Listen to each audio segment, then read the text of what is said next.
یہ جو مما ہے، ما یہ عام ہے، اس کے اندر ہر چیز آ گئی. مفسرین نے لکھا ہے، میں کوئی ذاتی بات نہیں کرنا چاہتا. مفسرین فرماتے ہیں مما کا معنی صرف یہ نہیں ہے کہ اللہ نے جو تجھے مال، جو پیسے، جو روپیہ، جو ڈالر، جو ریال دے دیا اس کو خرچ کرنا ہے. فرمایا نہیں، یہ ما عام ہے.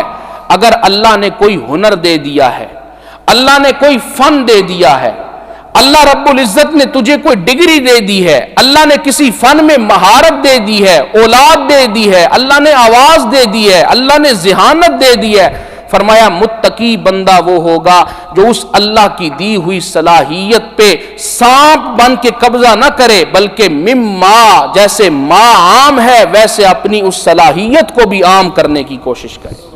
اللہ نے علم دیا ہے، مفسرین نے معنی کیا مما رزقناہم ينفقون، اے مما علمناہم يعلمون، جو ہم نے علم دیا ہے اس کو لوگوں کو آگے پھیلاتے ہیں اس علم کو.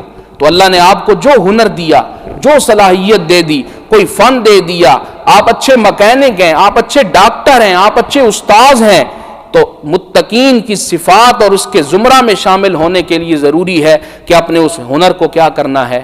عام کرنا ہے.